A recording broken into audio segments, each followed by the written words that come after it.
해서 가정에 대한 내용들을 이렇게 하려고 하는데요. 그 전에 이제 하나 이렇게 좀 말씀을 드리면 이제 오늘부터 로잔 대회가 이렇게 열립니다. 아마 뉴스를 보시는 부분이나 좀 관심 있는 분들은 아실 것인데 4차 로잔 대회가 이제 우리 인천 송도에서 이렇게 시작이 되는데 이렇게 어떤 내용들을 이렇게 보면 또 좀 반대하는 그런 내용도 있는 것 같고 또 어떤 분들은 또 괜찮다 하는 내용이 있는데 우리 교단의 입장은 로잔 대회에 참여하는 것이 옳다라고 그렇게 결정을 내렸습니다. 그래서 로잔 대회를 반대하는 분 이렇게 만나서 이렇게 여쭤보고 하니까 그분들이 하는 얘기가 로잔 대회가 복음 전도보다 사회의 책임을 강조하는 거 아니냐, 복음 전도의 우선성을 약화시키는 거 아니냐 이런 얘기와 또 WCC를 참여하는 내용이라든지 아니면 신사도 운동이나 이런 내용들을 얘기를 하는데요. 로잔의 이제 기본 정신은 뭐냐면 성경 하나님의 말씀의 무오성을 믿습니다. 성경에 오자가 없다, 무오성을 믿고 또 예수 그리스도를 통해서만 구원받는다라는 것이 로잔에 참여하는 로잔 집행부의 그런 기본적인 입장입니다. 그리고 종교 다원주의도 단호하게 이렇게 배격하게 되는데요. 물론 이제 그 가운데 이제 뭐 한번 좀 이렇게 문제되는 사람이 참여한 적이 있었는데 그것은 이제 그분이 문제되는 주장을 하기 이전에 참여했던 그러한 것이고 뭐 누가가 뭐 우리 어떤 이상한 사람이 한번 왔다 그래가지고 그 단체가 이상해지는 건 아니잖아요. 그리고 이 로잔이라는 것은 교단이 아니라 복음주의에서 WCC에 반해서 이렇게 모인 거. 그래서 우리가 복음 전도만이 아니고 사회적인 책임도 우리가 좀 감당하자. 그렇지만 우리의 영혼 구원이 제일 중요하다. 이것이 이제 기본 입장이고 그래서 내일 오늘부터 이렇게 또 시작이 되는데 위에서도 이렇게 기도해 주시고 그래서 반대하시는 분들 얘기를 들어보니까 잘 모르고 반대를 하시는 경우들이 많더라고요. 일단 반대하면 뭐가 좀 있는 것처럼 생각을 해서 이렇게 하는 것 같아요. 그렇지만 우리 뭐 신학교 교수님들이라든지 대부분의 교단들은 이렇게 참여하고 있고 저는 이제 감리교 목사님을 이렇게 만난 적이 있는데 감리교는 어떻게 보면 복음 전도의 개인 영혼보다는 사회 참여를 더 강조하는 사람들이거든요. 그분들도 동참을 하는 거예요. 그러면서 그분들이 하는 얘기가 뭐냐면 야 우리가 로잔에 가도 되냐? 우리는 사회 운동을 해서 사회의 책임을 강조하는 사람인데 복음주의 운동하는데 우리가 가도 되냐? 이렇게 얘기를 하면서도 참여를 했거든요. 그래서 기본은 항상 복음 전도가 우선이 된다. 영혼 구원이 우선이 되고 또 사회 참여 부분도 우리가 무시할 수 없다. 이것이 이제 로잔의 그런 기본 입장이고 뭐 지금 어떤 분들은 반대를 하면서 시대적인 이슈가 동성애에 대한 이슈가 많잖아요. 거기에 대해서 로잔이 뭐 어떤 입장이 표명이 없다라고 하는데 로잔은 뭐 그런 대회는 아니고 이제 어떻게 우리가 복음을 전할 것인가 이제 선교의 그런 대회인데 뭐 논란이 되면 어떤 입장이 나올지는 모르겠습니다. 그러나 어떤 교단과 다르게 여러 교단이 모였다. 그래서 우리 교단만 고신 뭐는 좀 이렇게 좀 보수적이죠. 그렇지만 뭐 감리교라든지 이런 단체까지 다 같이 모여서 우리가 지금 하나님의 그 복음을 위해서 하나님의 나라를 위해서 우리가 하자라고 하는 것이 이제 로잔 운동이라는 걸 기억하시고 또 이렇게 기도해 주시고 함께하면 좋겠습니다. 그래서 고신 총회에서는 이번 이렇게 참여해도 되는 걸로 이렇게 결정이 되었다라는 거. 그래서 우리 교단은 반대하지 않는 그런 입장이라는 거 이렇게 아시면 되겠습니다. 요즘 뭐 이렇게 뭐 유튜브도 많고 그러니까 막 많은 내용들을 이제 갖게 되고 또 이제 또 잘못된 그런 내용들도 이렇게 또 듣고 또 배우면서 또 생각을 가지는 것 같습니다. 우리가 기본적으로 또 교회의 그러한 가르침과 또 교단의 그런 가르침을 따라서 이렇게 가면 문제가 없고 또 신앙생활하는 데서도 승리할 줄 이렇게 믿습니다. 이제 계속해서 이제 고침받는 내용을 했는데요. 이제 개인의 그런 고침받는 거, 치료받는 거. 여러분 내가 변하지 않으면 아무리 좋은 곳에 있다 하더라도 우리가 누리지 못하죠. 결국 내 자신의 상처와 나의 어떤 그런 자존감들, 낮은 자존감이 계속해서 문제를 일으키거든요. 우리 속에 받은 그런 상처가 계속해서 관계 가운데, 부부 관계, 사회생활, 자녀 관계에서 계속 문제를 일으키기 때문에 우리가 주님 앞에 나아가서 주님 앞에 우리가 고침을 받고 치유받고 그래서 전인적 치유가 우리 가운데 이제 일어나는 그럴 필요가 있다라고 말씀을 드렸습니다.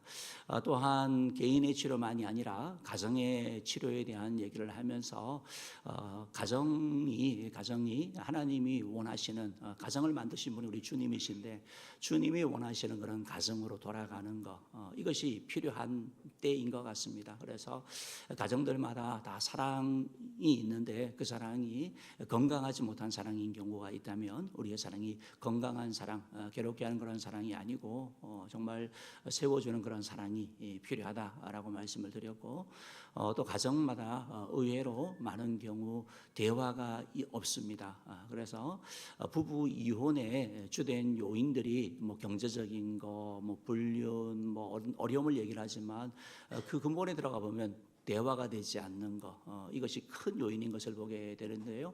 그래서 우리의 가정이 건강한 대화가 있는 그런 가정이 되어지는 것 건강한 대화가 있으려면 상대방이 하는 얘기를 귀 기울여 들어야 되겠죠. 상대방에 대한 그런 존중하는 그런 마음들이 우리 가운데 있어야 되고 그 사람이 하는 말을 듣고 또 그 사람의 감정과 또 그 사람의 바람, 뜻 이것을 알아들으려고 하는 것 왜 이렇게 하는지 그것을 안다고 한다면 우리는 더 성숙한 그런 대화를 할 수 있을 것입니다. 우리가 뭐 지난주에도 이렇게 잠깐 나눴지만 우리가 아이 메시지 즉 나전달법으로 해서 정확하게 어떤 갈등이나 문제가 있을 때 내가 바라는 거 요구하고 말하는 그런 훈련이 필요한데 우리는 그렇게 잘하지 않았기 때문에 우리 한국 사람들은 특별히 이렇게 감춰져 있는 대화가 참 많이 있습니다. 그래서 우리들이 그러한 특별히 부부 간에도 그렇고 부모 자녀 관계도 그렇고 그런 말하는 사람의 그러한 바램 어떻게 보면 그런 감정을 우리가 안다고 한다면 읽으려고 한다고 한다면 우리의 가정은 건강한 대화가 이루어질 것이고 또한 우리가 힘들지만 계속 그러한 훈련을 통해 가지고 연습을 통해서 표현하고 또 나타내는 그런 것들이 필요하고 그때 우리의 가정에 그런 보이지 않던 그런 갈등들이 또 해결되는 것을 보게 됩니다. 막상 실질적으로 얘기를 하고 나눠보면 오해에 비롯된 것이 참 많습니다. 서로 말하지 않기 때문에 그리고 정확한 표현이 잘 안 되잖아요. 우리가요. 우리 속에 있는 생각들 여러 가지를 다 표현할 수도 없고 그러다 보니까 일부를 표현하게 되고 그러다 보면 오해되는 그런 부분들도 있는데 좀 건강한 대화가 있다면 우리 가정이 회복될 줄 믿습니다. 오늘은 이제 질서에 대한 얘기를 하면서 하나님이 세우신 가정은 건강한 가정은 건강한 사랑이 있는 것이고 건강한 대화가 있는 것이고 건강한 질서가 있는 것이 바로 풍성한 삶을 누리는 그런 가정이다라는 것입니다. 여러분 하나님께서 우리 가정을 주시면서 가정은 질서를 얘기하셨어요. 제일 먼저 여러분이 좀 기억하면 좋은 것은 하나님은 질서의 하나님이세요. 하나님은 무질서의 하나님이 아니라 하나님은 질서와 화평의 하나님이세요. 그래서 하나님은 항상 질서를 만드셔요. 마귀는 이 질서를 무질서하게 하고 혼동스럽게 하는 것이 마귀의 역할이죠. 우리가 창세기에 보는 것처럼 창세기에 하나님이 천지를 창조하실 때 땅이 공허하고 혼돈하며 흑암이 깊음 위에 있었다고 하는 말씀처럼 이것이 바로 무질서의 상태를 얘기하는 거고 하나님이 빛이 있으라고 말씀하시면서 창조를 통해 가지고 질서가 형성된 것을 보게 됩니다. 고린도전서 14장 33절 말씀 보면 우리 하나님에 대하여 표현하면서 이렇게 말씀하고 있죠. 읽어봅시다. 시작. 하나님은 무질서의 하나님이 아니시오 오직 화평의 하나님이시니라. 네, 하나님은 무질서의 하나님이 아니다. 그리고 오직 화평의 하나님이다라고 표현되어 있는데요. 여기서 화평이라는 것이 평화, 질서, 정돈이라는 의미거든요. 그러니까 하나님이 질서가 잡히면 그 가운데 평화가 임하는 걸 말하는 거예요. 그래서 하나님께서 바로 천지 만물을 창조하실 때로 질서 있게 창조하셨고 하나님께서 하나님과 우리 사이도 질서 있게 만드셨죠. 우리는 하나님을 예배하고 섬기는 존재로 만드신 것이고 하나님은 우리의 창조주로 존재하는 거죠. 이게 하나님의 창조 질서인 거거든요. 또한 다른 걸 이렇게 보더라도 우리 뭐 교회 같은 경우도 보더라도 하나님께서 교회도 질서 있게 만드신 걸 보게 됩니다. 교회도 보면 직분을 또 주셨고 또 여러 가지 일들을 하면서 교회가 질서 있게 나가는 거. 교회가 세워질 때부터 사도들을 통해 가지고 12제자를 통하여 나아가고 요한계시록을 보더라도 12 천사라든지 이런 그 조직들 이런 것들을 볼 때 상당히 질서가 있다는 걸 보여주게 되고요.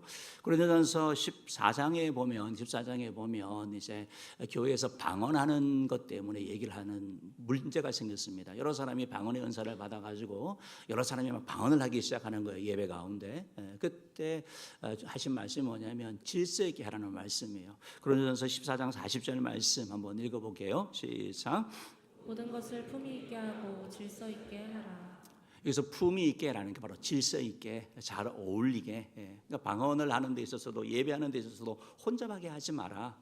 결국 하는 얘기가 뭡니까? 한 사람이 방언하면 다른 사람 하지 말고 그 사람 방언하는 거 듣고 통역하고 또 다음 사람하고 무질서하게 하지 말고 질서 있게 하라고 하면서 교회에서도 바로 질서를 가져야 되는 것을 말씀하고 있습니다.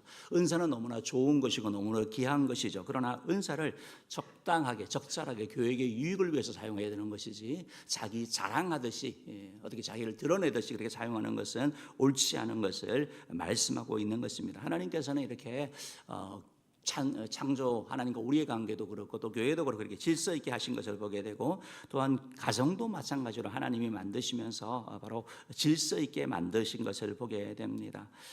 여러분 가정도 하나님께서 아버지와 또 뭐 어머니 또 아들과 딸 이런 관계에서 부모님과 자녀 남편과 아내의 관계 속에서 질서를 만드신 것을 보게 되는 것이죠. 그래서 이거 하나님은 항상 질서를 만드세요. 그러면 질서가 있으면 여러분 평화가 있습니다. 건강한 질서는 평화를 주고 안정을 주고 기쁨을 줍니다. 그런데 건강하지 못한 잘못된 질서가 결국은 문제가 되는 거겠죠. 마귀는 질서를 계속해서 파괴시키려고 하는 거예요.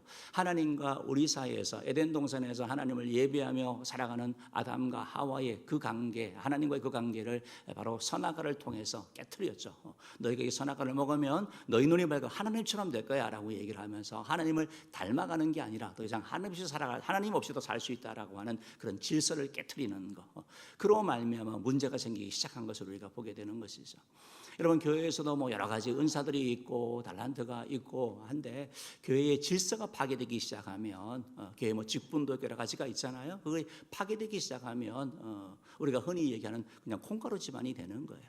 콩가루 집안이 되는 거예요. 그래서 마귀는 자꾸 우리끼리 싸우게 하는 거예요.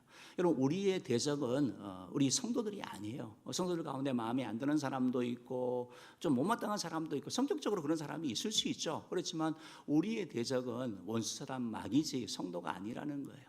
그리고 우리가 힘써야 될 건 뭐냐면 교회가 힘써야 될 게 뭐냐면 복음과 전도와 선교에 힘써야 되는데 우리끼리 이 무질서함으로 계속 서로 이 다툼으로 누가 더 크냐 어떻게 보면 제자들이 했던 그 다툼 가운데 빠지면 본질을 잃어버리게 되는 것이죠. 그래서 마귀는 계속해서 이 질서를 깨트리려고 한다. 여러분 가정도 마찬가지잖아요. 하나님께서 바로 가정을 주시면서 가정을 통해서 천국을 경험하게 하는 거예요. 이 땅에서요. 그래서 남편과 아내가 서로 사랑하고 부모와 자녀가 서로 사랑하면서 우리가 장사 이 땅 가운데 살지만 이 재앙 많은 세상 가운데 살지만 완전하지 못한 세상 가운데 살지만 그러나 하나님의 참된 그 사랑, 기쁨, 행복을 맛보게 하는 것이 가정인데 마귀는 이 질서를 깨트림으로 말미암아 갈등이 생기고 그래서 천국이 아니라 가정에서 지옥을 맛보게 하는 지옥을 체험하게 하는 이런 일들을 한다라는 걸 우리가 기억해야 된다라는 것입니다. 그래서 우리가 다시 한번 기억할 건 뭐냐면 그러면 우리가 어떻게 다시 한번 이렇게 건강한 그런 가정, 행복한 가정을 만들 수 있느냐? 올해 표어처럼 여러분 아드폰테스트잖아요. 폰테스 본질로 돌아가는 거, 즉 하나님이 하신 질서로 돌아가는 게 필요하다라는 거예요. 여러분 가정에 누가 힘을 가지고 있습니까? 누구의 의견에 의해 결정이 됩니까? 돈을 많이 버는 사람입니까? 아니면 아이가 중심이 됩니까? 뭔가 있는 거예요. 마귀는 정상적인 질서가 아니라 잘못된 질서를 가지고 우리 가운데 찾아오게 되는 것을 보게 되는 것이죠. 그래서 하나님이 세운 그 질서로 돌아갈 때 참된 기쁨과 행복, 평안이 있다라는 것입니다. 우리 PPT 한번 보여주시면 좋겠는데요. 누가 이런 거를 했더라고요. 이런 거를 했는데 나무 목자가 있는데 나무 목자의 일자를 밑에다 뿌리에다 붙이면 본자가 되고 위에다 붙이면 말이 된대요. 끝말이 된대요. 그러니까 무슨 말이냐면 여러분 뿌리 항상 이 본말이 전도된다는 말 들어보셨죠? 중요한 거와 중요하지 않은 것이 뒤섞이는 걸 말하는 거예요. 본이 먼저거든요. 말이 뒤에 가는 이게 질서예요. 본말이 전도된다는 말이 뭐냐면 중요한 것이 뿌리가 먼저 되지 아니하고 끝이 먼저 되는 그 과정. 그런 삶이 바로 엉터리 삶이라는 거예요. 여러분 우리가 신앙생활을 하면서도 우리가 하나님 사랑, 이웃 사랑 얘기하지만 하나님 사랑이 우선되는 거잖아요. 우리가 영혼 구원과 사회 취급을 강조하지만 그래도 영혼 구원이 우선된다고 고백하는 것이고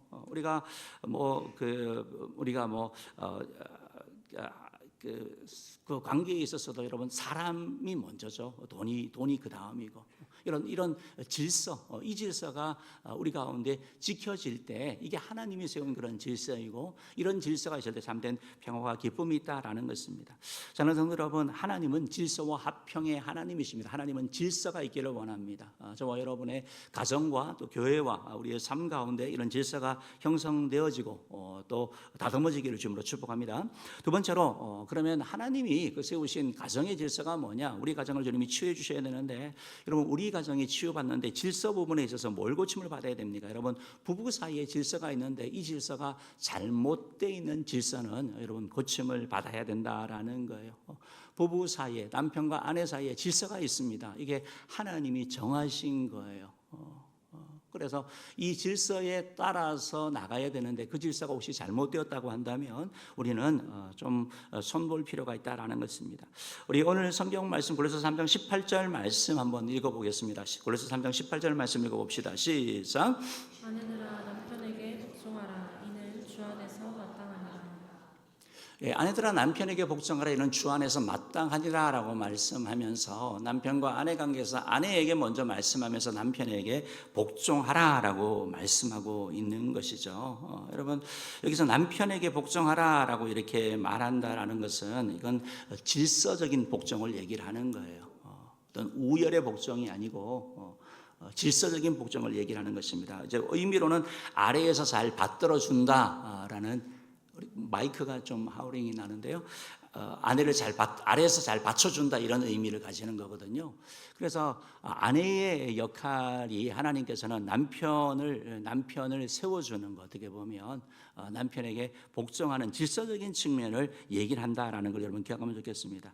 여러분 아내는 남편을 세워주는 자이고 잘 받들어주는 자가 여러분 아내인 것입니다. 요즘처럼 남녀 평등의 사회 가운데서 이런 얘기를 하면 이거 안 맞는 말이에요. 이거 옛날 얘기요라고 할 수 있겠지만 여러분 가정의 질서를 위해서도 한 사람이 운영을 해야 되는 거예요. 여러분 상공이 많으면 배가 어디로 가요? 산으로 가는 거예요. 그래서 질서적인 측면에서 하나님께서는 가정의 남편을 통하여 이 일을 한다라고 하면서 바로 아내들에게 남편을 잘 받들어 주라라고 이렇게 말씀하고 있는 거죠. 그러면 하나님께서 이렇게 말씀하신 것이 성경의 어떤 근거 때문에 하는지 몇 가지 좀 찾아보려고 하는데요. 창세기 2장 18절 말씀에 보면 이렇게 말씀하시죠. 읽어봅시다. 시작. 여호와 하나님이 이르시되 사람이 혼자 사는 것이 좋지 아니하니 내가 그를 위하여 돕는 배필을 지으리라 하시니라. 그러니까 하나님께서 아담을 만드시고 아담에게 필요한 돕는 배필, 돕는 자로서 여러분 하와를 여자를 만드셨다는 것을 우리가 기억해야 되는 거죠. 그러니까 여러분 아내는 돕는 자예요. 그 돕는다는 말이 뭐 보조수단이 된다라는 것이 아니라 둘이 합하여 한 몸이 되는 거잖아요. 한 몸이 되었을 때 그 역할을 잘 감당할수록 돕는 위치에 있는 분이 바로 아내라는 것을 하나님이 정하셨다는 걸 우리가 기억을 해 나가야 되는 것이죠.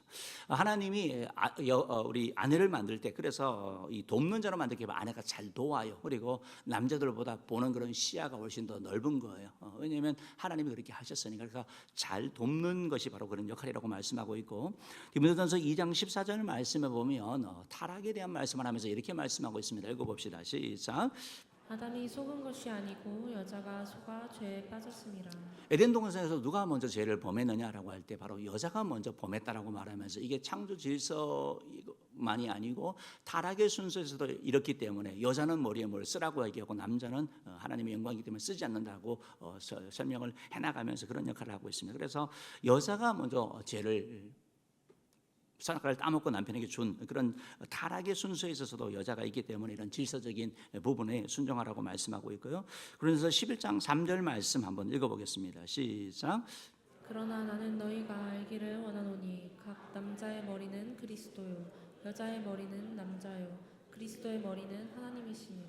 그러니까 하나님이 질서를 하면서 하나님, 예수 그리스도 그리고 남자, 여자 이런 식으로 해서 여러분 질서적인 측면을 말씀하는 거예요. 여러분 하나님과 그리스도는 삼위일체는 같은 분이잖아요. 그렇지만 질서적인 측면에 있어서 주님께서 이렇게 말씀하고 있는 거고 남편과 아내가 결국 동등한 피조물이고 또 하나님의 똑같은 형상을 가진 존재이지만 그러나 질서적인 측면에 있어서 남자가 머리가 되고 또 남자가 여자의 머리가 되는 것에 대한 말씀을 하고 있다라는 것입니다. 아마 여러분들이 이런 얘기를 이렇게 들으면 아유 막 그냥 좀 거부감이 날 수가 있어요. 왜냐하면 이런 권위를 가졌던 원래 이제 머리로 세워졌던 남편이 아버지가 때로는 남편이 역할을 잘 해야 되는데 그 역할을 못했기 때문에 그런 거예요. 우리가 이제 역할이라고 할 때 그것은 이제 위치적인 역할이 있고 또 이제 그 역할이 그 위치적인 질서가 있고 역할의 질서가 있어요. 위치 질서라는 것은 순서에 대한 거 말하는 거죠. 제자리에 놓여져 있는 거. 그것이 바로 위치적인 것이고 역할은 그 역할을 감당하는 거예요. 여러분 종이 지금 이 자리에 있지만 이것이 역할로 하려면 종이 울려야 되는 거예요. 그런데 우리가 뭐 인생을 살면서도 그렇고 또 이제 그렇지 않은 그런 경험을 하면서 우리의 경험을 통해 가지고 우리가 이렇게 좀 부족한 어떻게 보면 가부장적인 아버지 밑에 자라면서 특별히 우리 뭐 유교의 그런 영향으로 남자는 뭐고 여자는 뭐고 하면서 아주 그렇게 했던 그런 상처가 있는 사람들은 이 말씀을 받아들이기가 힘든 거죠. 그것은 그 사람들의 죄악된 때문에 그런 것이지 잘못 이용한 것이지 원래 하나님의 뜻은 아니라는 것을 여러분이 기억하셔야 되는 것이고 어쨌든 하나님께서 이렇게 위치에 그래서 아내에게는 바로 남편을 돕는 자로서 바로 그렇게 그 일을 하는 것을 위치적에 있어서 바로 순종할 것에 대한 말씀하고 있습니다. 잠언 14장 1절 말씀 한번 읽어볼게요. 시작. 지혜로운 여인은 자기 집을 세우되 미련한 여인은 자기 손으로 그것을 허느니라. 지혜로운 여인은 자기 집을 세우되 미련한 여인은 자기 손으로 그것을 헌다라고 말씀하고 있는데요. 여러분 지혜로운 여인이라고 표현되어져 있어요. 모든 여인이 집을 세우는 게 아니고요. 모든 여인이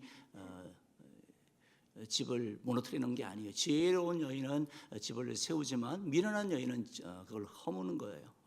여러분 이 말씀을 이렇게 보면서 우리가 좀 생각해 봐야 되는 것이 여러분 가정의 질서는 하나님이 세우셨거든요. 남자가 더 잘났기 때문에 하나님이 말씀하신 것이 아니고 여자가 더 못났기 때문도 아니고 남자 모두 동일한 인격체고 동등한 존재이지만 하나님께서 바로 질서적인 측면에서 이걸 했다라는 걸 받아들이는 걸 얘기를 하는 거예요. 그래서 이 사실을 가지고 접근해 가는 것을 얘기를 하는 것이죠. 그래서 위치적인 걸 말하는 거죠. 내가 남편을 세우는 것, 남편을 돕는 것은 내가 못나서가 아니에요. 이 생각을 하면 못 돕게 되는 거예요. 그게 아니고 바로 하나님이 주신 질서를 인정하면서 남편에게 권위를 부여하는 것을 말하고 있는 것이죠. 여러분 특별히 이제 어머니들은 자녀 양육에 큰 책임이 있어요. 아버지와 어머니가 있지만 실질적으로 아버지보다 어머니에게 더 많은 영향을 받는 것 같아요. 우리나라는 동일하게 그 어버이날이지만 미국 같은 경우는 어머니날과 아버지날이 따로 되어져 있어요. 전화가 가장 많이 가는 날은 어머니 날이에요. 전화가 평소보다 안 가는 날이 아버지 날이라고 얘기를 해요. 그만큼 아버지라는 존재는 별로 좋은 그런 존재가 미국에서는 아닌 것 같아요. 좀 그렇죠, 남자로서. 그런데 여러분, 그런데 교도소에 수감되어 있는 사람들을 이 대상으로 이렇게 조사를 한 적이 있는데요. 이 조사를 해보니까 그 범죄자들 가운데 아버지 없이 자란 사람이 45%예요. 그리고 아버지에 대한 미움, 아버지에 대한 분노 이거 가진 사람이 40%라는 거예요. 근데 아버지에 대한 미움과 분노를 누가 주게 하느냐? 주로 어머니가 준다라는 거예요. 너의 아버지가 이렇게 되었고 해서 아이들 마음 가운데 그걸 심는다라는 거예요. 그래서 여러분, 지혜로운 여인은 가정을 망치는 거예요. 내가 억울한 거, 내가 속상한 거를 아이에게 전달하잖아요. 그럼 아이는 그걸 그대로 믿는 거예요. 제가 만났던 어떤 한 청년도 이제 기억이 나는데, 그 청년은 아버지에 대해서 너무 안 좋아했어요. 왜냐하면 아버지가 선교사님이었어요. 일본 선교사님. 어머니를 통해서 그런 얘기가 뭐냐면 아버지가 가정을 돌보지 않고 갔다라는 거예요. 그 얘기를 계속 들었다 보니까 그냥 속에 그냥 어머니의 그 어떤 불만이 딸에게 그대로 전가돼 가지고 그냥 그냥 그런 불편한 얘기를 했던 그런 기억이 나요. 우리가 지혜로운 여인은 가정을 세우는 자예요. 가정을 세운다라고 할 때 우리가 기억할 거는 뭐냐면, 다시 한번 얘기하지만 우리가 이걸 한다 그래가지고 뭐 남편을 세운다 그래서, 남편을 돕는다 그래서 내가 열등한 존재가 아니라 하나님의 질서적인 측면에서 한다. 이건 한 몸 된 입장에서 한다는 사실을 여러분 기억하고 나가면 참 좋겠습니다. 또한 하나님께서는 남편에 대해 얘기를 하면서 아내에게는 남편에게 질서적인 그러한 순종을, 위치적인 그런 순종을 하라고 말씀하셨으면 남편에게는 아내를 사랑하라고 말씀하고 있죠. 그래서 3장 19절 말씀 한번 읽어봅시다. 시작. 남편들아 아내를 사랑하며 괴롭게 하지 말라. 아내를 사랑하며 괴롭게 하지 말라라고 말씀하고 있는데, 여기서 이제 괴롭게 하지 말라라는 말을 뭐 모질게 대하지 마라, 이렇게 뭐 공동 번역에서는 이렇게 번역을 한 걸 보게 됩니다. 그러니까 아내를 사랑하고 괴롭게 하지 말라라고 얘기를 하는데, 여러분, 우리가 아내를 이렇게 사랑하는 역할이 남편의 역할이거든요. 그러니까 하나님이 주신 거예요. 그래서 아내는 남편에게 순종하는 거고, 권위를 세워주는 거고, 인정하는 거고, 남편은 아내를 사랑하는 거예요. 그런데 이제 아내를 사랑하지 못하는 게 많죠. 왜냐하면 자기 방법을 따라 이제 사랑하기 때문에 그런 거거든요. 사랑하는 방법을 모르는 거예요. 그런데 베드로서 3장 7절 말씀을 보면 이런 말씀이 있어요. 읽어볼게요. 시작. 남편들아 이와 같이 지식을 따라 너희 아내와 동거하고 그를 더 연약한 그릇이요 또 생명의 은혜를 함께 이어받을 자로 알아 귀히 여기라. 이는 너희의 기도가 막히지 아니하게 하려 함이라. 이 말씀에 있어서는 우리 사람을 그릇으로 비교했는데, 우리 남자도 그러시고 남편도 그러시고 아내도 그러신데, 아내는 더 연약한 그릇이라고 말씀하고 있어요. 더 깨어지기 쉽대요. 더 상처받기 쉽대요. 그래서 똑같은 말이라도 다른 걸 말하고 있죠. 그러면서 지식을 따라 동거하라라고 말씀하고 있어요. 여러분, 지식을 따라 동거하라는 거예요. 우리 남자들은 남자식으로 생각을 하거든요. 여자는 여자식으로 생각을 하거든요. 남자와 여자는 다른 존재죠. 남자는 스트레스를 받으면 말을 하지 않습니다. 동굴에 들어간다고 표현하죠. 그래서 혼자 숙고해서 혼자 해결하려고 합니다. 그러나 여자는 반대예요. 여자는 스트레스를 받으면 동네방네 다 전화해서 다 얘기를 하는 거예요. 그래야지 풀리는 거예요. 이게 방법이 다른 거예요. 그래서 성경에도 보면 이제 여인에 대한, 교회에서도 여자 여인에 대한 얘기를 하면서 말에 대한 얘기를 많이 하잖아요. 그것 때문에 결국은 화나서 얘기하다 보니까, 스트레스를 하다 보니까 과장되기도 하고 안 해야 될 말 하기도 하고, 그래서 문제가 일어나는 것을 말하는 거고, 남자는 말 안 하니까 부인들이 그냥 속이 터지는 거고요. 어쨌든 이런 남자와 여자가 다르다는 걸 우리가 알아야 되고, 또한 남자와 여자가 다른데 남자의 그런 성향이 있고 여자의 성향이 있지만, 우리의 집사람은, 우리의 남편은, 우리의 배우자는 그런 남자와 여자 가운데 특별한 사람이에요. 일반적인 남자가 있고 일반적인 여자가 있지만, 나와 함께 살아가는 그 사람은 그런 개인적인 그런 특수한 환경과 여건에 살았기 때문에 달라요. 그래서 그 사람을 알아갈 필요가 있다라는 거예요. 그냥 막연한 것이 아니라 계속해서 알아가는 거. 결혼함으로 끝나는 것이 아니라 결혼 후에 계속해서 알아가고, 대화를 통해서 알아가고 나눌 필요가 있는 것을 말씀하고 있는 거죠. 우리가 사랑의 5가지 언어를 얘기를 하면서 지식을 따라 사랑을 하고 하는데, 아내가 좋아하는 게 있는데 원하는 걸 하지 않고 계속 다른 거를 가지고 사랑을 표현하면 전달이 안 되는 거죠. 제가 언젠가 또 말씀드린 것 같은데, 뭐 등이 사실 얼마나 그렇게 넓겠습니까? 그런데 등이 가려울 때가 있잖아요. 손이 닿지 않는 그곳. 근데 그때 이제 뭐 아이들을 불러서 긁어달라고 하는데 그걸 못 찾아요. 그게 아니야 조금 더 하고 그걸 못 찾더래. 등이 그렇게 넓을 수가 없는 거예요. 그래서 긁어주다가 뭘 긁으면 절로 가 귀찮아 저기 뭐 효자성 가져와 이렇게 얘기를 하는 거죠. 아이는 아무 잘못이 없어요. 그리고 저로 왔다가 그거 못 찾았다고 이제 혼나는 그런 걸 보게 되는데, 여러분 우리의 사랑이라는 게 내가 원하는 걸 해야 되는 걸 말하는 거거든요. 내가 정말 바라는 걸 할 때 훨씬 효과가 크다라는 것이죠. 해준 건 고마운 것이지만, 그래서 지식을 따라 우리가 할 필요가 있다. 그래서 여자는 기본적으로 더 연약한 그릇이고 또 지식을 따라 해야 되는 것을 말씀을 하고 있는 걸 보게 되고요. 에베소서 5장 3장 7절 말씀을 보면 너희 기도가 막히지 않게 한다라고 말하는데, 여러분 부부관계가 어려우면 확실히 힘들어요. 이거는요. 그래서 영적 생활이 잘 안 돼요. 그래서 우리가 하나님 앞에 나아가기 위해서도 이 관계를 풀어야 되는 거예요. 하나님 앞에 깊이 들어가지를 못하는 거예요. 이게 영적으로 연결되어 있어요. 그리고 에베소서 5장 25절에서 어떻게 사랑하느냐라고 하는데, 주님께서 교회를 사랑하셔 자신을 주신같이 사랑하라고 말씀하고 있잖아요. 아내를 사랑하는데 우리는 사랑하기 때문에 아내를 통해서 돕는 베푸니까 자꾸 날 도와라 하는데, 그게 아니고요. 그건 아내의 역할이고, 남편의 역할은 뭐냐면 자신을 주심처럼 희생적으로 헌신적으로 사랑하라고 말씀하고 있는 거거든요. 여러분 어느 게 더 힘들어요? 둘 다 힘들죠. 그렇지만 여러분 자신을 죽기까지 사랑하라, 죽기까지 사랑하라는 말이 더 힘든 거예요 사실은요. 그래서 여러분 아내 여러분 남편을 뭐 세우고 하는 거 그거 힘들다고 하지 마십시오. 성경대로만 하면 남자가 더 힘든 거예요.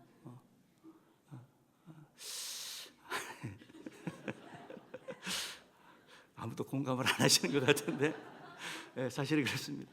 하나님이 이렇게 질서를 세우셨어요. 그래서 남편에게는 아내를 사랑하라고 말씀하고 있고, 또 아내에게는 남편에게 복종하고 또 인정하고 존중하고 기억이라고 말씀하고 있는 것이죠. 여러분 그런데 마귀는 이걸 파괴하라고 말하는 거예요. 남편에게 인정하지 않는 거예요. 주도권을 안 주는 거예요. 계속 주도권 다툼을 하는 거예요. 복종하지 않습니다. 무시하는 겁니다. 그러면서 얘기를 하는 거죠. 마귀가 뭐 얘기하는 거죠. 야, 내가 돈도 더 많이 버는데, 내가 공부도 더 잘했는데, 내가 누난데, 요즘 그런 얘기도 많이 하더라고요. 내가 누난데 내가 네 말 들어야 돼? 여러분 결혼에서는 그게 아니에요. 결혼에서는 남편과 아내로 존재하는 것이지 누나와 동생으로 존재하는 거 결혼 전 얘기죠.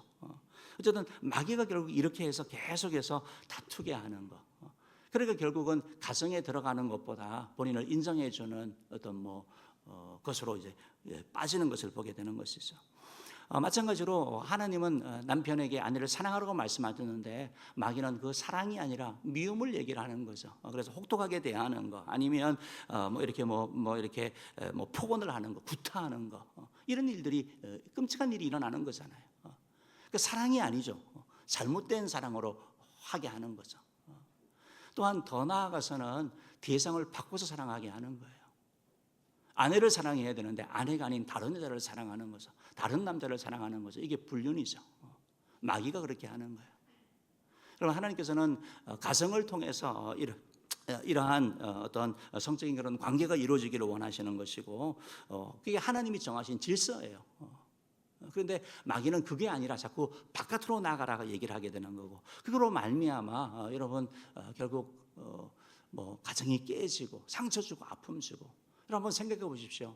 아내가 남편의 그러한 어떤 위치를 인정하지 아니하고 무시하고 그런 가정, 남편이 아내를 사랑하지 않는 그런 가정, 다른 사람을 사랑하고 바깥으로 빙빙 도는 그런 가정, 그 가정에 행복이 있겠습니까? 그건 행복이 아니에요. 하나님께서는 아내에게 먼저 말씀하는 거예요.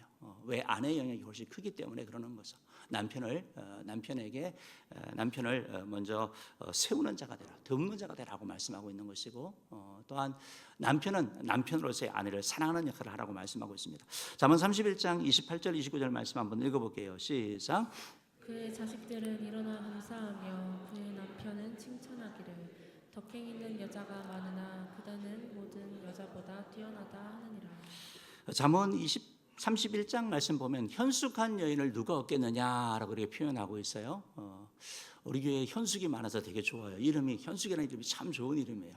정현숙, 이현숙, 현숙이라는 이름이 얼마나 좋은지. 현숙한 여인을 누가 얻겠느냐고 말하면서 그 여인을 얻은 사람은 자기 아들이 막 그 감사를 표현하고 우리 엄마 때문에 내가 이렇게 됐다 감사 표현하고 남편이 막 칭찬하는 여자래요. 그런 여인이 돼야 되는 거죠. 그런 여인이 돼야 되는 거죠. 이런 유대인의 가정은 우리가 완벽한 거 아니에요. 유대인의 가정에는 그런 게 있대요. 아버지의 그런 자리가 있대요. 그래서 뭐 남편이 완전하지 않고 부족하고 허물이 많지만 그러나 그 자리는 아버지만 머물 수 있는, 아버지만 거할 수 있는 자리예요. 그게 바로 권위거든요. 우리가 권위주의는 나쁜 것이지만 권위는 필요한 거예요. 그 권위를 누가 세워주느냐? 아내가 세워주는 거예요. 그때 가정의 질서가 잡히고 가정이 세워지게 된다라는 거예요. 사랑하는 성도 여러분, 요즘 이렇게 젊은 분들 이렇게 보면서 요즘 이혼이 너무 많으니까 헤어질 준비를 하고 살아가는 것 같아요. 살아가면서 앞으로 이혼하면 어떻게 되지? 그 생각을 하고 살아가는 것 같아요. 여러분, 이건 성경의 가르침이 아니에요. 남편이 아내를 사랑하고 아내가 남편에게 복종해 나갈 때 그 가정은 성경 말씀처럼 갈라지지 않은 그런 가정이 될 줄 믿습니다. PPT 한번 좀 보려고 하는데요. 바로 이런 이거 아닌데요. PPT 말고 혹시 동영상 혹시 됐나요, 목사님? 한번 잠깐 볼게요. 동성애 갈등이 교계로까지 번지고 있습니다. 동성 결혼을 찬성한 교단의 반대의 뜻을 나타낸 일부 한인 목사들이 파면당하는 일도 발생하고 있습니다. 이두현 기자의 보도입니다. LA 지역의 한 교회에서 담임 목사를 맡아온 강현중 목사. 최근 교단으로부터 파면을 당해 7년 동안 몸담았던 교회를 떠나게 됐습니다. 동성 결혼을 받아들인 교단의 뜻을 거슬렀다는 이유에서입니다. 동성애 이슈가 동성애 이슈를 통해서 교단 분리 문제가 대두가 되었잖아요. 어차피 우리 교인들이 투표했다는 것, 우리 교인들의 성향과 담임 목사의 성향을 다 알고 있는 상태에서 파송 중지, 쉽게 얘기하면 해고, 파면인 거죠. 그 통보를 하고 우리 교회를 6월 30일까지 있다가 떠나라는 그런 통보를 받았어요. 미국의 주요 교단에 속하는 연합감리교회는 최근 동성 결혼의 찬성의 뜻을 밝히면서 교단에 소속해 있는 일부 교회와 갈등을 빚고 있습니다.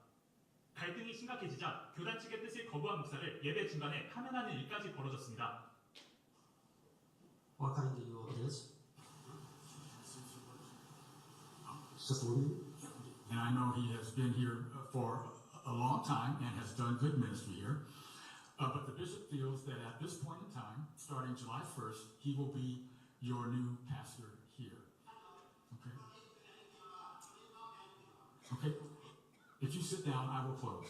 이제 저희 교회 같은 경우는 이제 교단 탈퇴를 결정했어요. 3분의 2 이상 79%가 찬성을 해서 결정을 했는데 담임 목사님, 저희 20년 동안 같이 신앙생활하고 아무 문제 없이 잘 지내시던 분을 이제 하루 아침에 예고도 없이 이달 말에 해고를 조치를 취했는데 교단 측은 교리를 내세우며 문제가 없다는 입장입니다. Jesus reached out to everybody, and some biblical scholars think that thorn was that Paul himself was LGBTQ. 연합감리교단이 동성혼을 찬성한 시기인 지난 2022년 한 해 동안 교단 탈퇴를 결정한 교회는 1,800여 개에 달합니다. 교단과 교인들 사이에 동성애와 관련한 타협점을 찾지 못하는 이상 이 같은 갈등은 지속될 것이란 지적입니다. ABC 뉴스 이규현입니다. 뭐 이런 내용들이 있죠. 미국에서 이렇게 있는 일이고 또 뭐 이제 좀 더 심해지는 것 같아요. 그 뭐 법원에서 이런 내용들 이렇게 하는 거 좀 저거 봤더니 어떤 이걸 지지하는 분에게 이게 질문을 하는 거죠. 여자가 아이를 낳을 수가 있습니까? 라고 이렇게 질문하니까 그것이 성차별적인 발언이에요. 그래서 그게 무슨 말이냐라고 하니까 트랜스젠더 포비아의 현상이라는 거예요. 왜냐하면 트랜스젠더가 있잖아요. 성을 바꾼 사람이 있는데 남자에서 여자로 바꾼 사람은 애를 못 낳는데 여자가 애를 낳는다고 물으면 그건 그런 사람들에게 자살 충동을 준다라는 거죠. 그러니까 말이 안 되는 얘기인데 말을 되게 해요. 말되게 하고 우리가 뭐 동성애자들이나 뭐 술집이나 뭐 나이트클럽 가는 거 뭐 뭐라고 안 하잖아요. 그렇지만 내 자녀에겐 그거 가지 말라고 말할 수 있는 것이고 또 가르칠 필요가 있는 것인데 동성애에 대해서도 말하는 것 때문에 그러면 이제 혐오주의자가 되고 그래서 여러 가지 이제 문제가 생기는 이런 걸 보게 되는데 이게 결국은 뭐냐, 여러분, 가정을 파괴하는 거거든요. 그래, 가정이 무너지면 가정은 사회의 가장 기본이고 하나님이 세운 것이고 이게 무너지기 시작하면 다른 부분까지 함께 무너진다는 사실을 기억하시고 여러분이 이혼이 너무 쉬운 것이 되어서는 안 되는 거예요. 그리고 하나님께서 이혼을 금지하신 것은 아니죠. 그렇지만 허락을 하시긴 하셨지만 그러나 너무 쉽게 하는 것이 아니라 정말 가정을 지키려고 이렇게 애를 괴롭힐 수 있는 것 같습니다. 바라기는 마귀가 계속 깨려고 하는 그런 질서가 여러분 가운데 회복기를 바랍니다. 마지막 하나 더 보겠습니다. 부모와 자녀 사이에도 건강한 질서가 필요한데요. 골로새서 3장 20절 말씀 한번 읽어봅시다. 시작. 자녀들아 모든 일에 부모에게 순종하라. 이는 주 안에서 기쁘게 하는 것이니라. 여러분 자녀는 부모에게 순종하는 거 당연한 거예요. 기독교는 효도의 종교고 유교는 제사의 종교죠. 기독교는 효도의 종교예요. 왜냐하면 부모님의 영혼을 구원하고 이 땅에서까지 인사하고 이 땅에서도 효도하는 종교이기 때문에 그러는 거예요. 기독교의 순종의 이유는 뭐냐면 부모이기 때문에 순종하는 거예요. 부모에게 순종하라. 단 하나예요. 부모님이 뭘 해줬기 때문이 아니고 부모이기 때문에 순종하라고 말씀하고 있는 거예요. 그래서 3장 21절 말씀 한번 읽어봅시다. 읽어봅니다. 시작. 아비들아 너희 자녀를 노엽게 하지 말지니 낙심할까 함이라. 여러분 자녀를 노엽게 하면 안 돼요. 왜냐하면 내 소유물이 아니거든요. 자녀는 내 것이 아니에요. 자녀는 하나님이 맡기신 하나님이 선물이고 하나님의 기업이라는 것을 우리가 기억해야 되는 거예요. 어떤 내용을 보니까 돌도 안 된 애에게 이 맥주를 먹이는 거예요. 그러니까 아동학대 아니냐라고 하니까 아니 내 애인데 뭐 어떠냐. 여러분 이게 무슨 말이에요? 이게 잘못되는 생각을 하는 거거든요. 그래서 우리가 자녀를 양육을 하면서도 부모로서 바르게 가르쳐야 되고 비교한다든지 이렇게 노엽게 하는 일이 좀 이렇게 없어야 되는데 여러분 자녀들은 부모가 싸우는 거를 되게 싫어하죠. 제일 힘들어하죠. 제일 많이 싸우는 이유가 뭐냐면 주도권 다툼이에요. 즉 남편으로 인정하지 않는 어떤 뭐 부족하기 때문에 어떤 그런 것들 때문에 생기는 요인들이 많은 걸 보게 되는 거죠. PPT 보여주시면 소리 지르기가 있는데요. 소리를 지르면 아이들이 귀를 막는 거예요. 그래서 이제 스트레스 받고 할 때 우리가 자꾸 소리 지르고 하는 그런 것들이 아동에게는 엄청난 폭력이 된다는 사실을 기억하고 우리가 이렇게 좀 잘 좀 챙겨 나가면 좋겠습니다. 마귀는 자녀에게 부모에게 효도하지 말라고 그러죠. 순종하지 말라고 그러죠. 왜냐하면 내가 부모님보다 더 많이 배웠고 부모님이 나에게 상처도 줬고 내가 받은 것도 없는데 내가 왜 그렇게 하냐 이렇게 따지게 할 것이에요. 그러나 하나님은 우리에게 부모에게 순종하라고 말씀하고 있습니다. 효도하라고 말씀하고 있습니다. 여러분 질서가 잘못되면 자녀에게 부모 효를 가르쳐야 되는데 요즘은 부모가 자녀를 공경해요. 자녀가 부모를 공경하는 게 아니라 부모가 자녀를 공경하고 또 심지어 집안의 질서가 엉망이 되어서 가정 질서가 엄마가 1등이고 그다음에 아들이고 그다음에 딸이고 그다음에 집에 개고 그다음에 남편이고 뭐 이런 농담도 하던데 여러분 이건 다 잘못된 거예요. 바라기는 여러분 가정 가운데 온전한 질서가 회복되어짐으로 말미암아 하나님이 원하시는 그런 가정 만들기를 주님으로 축복합니다. 기도하겠습니다.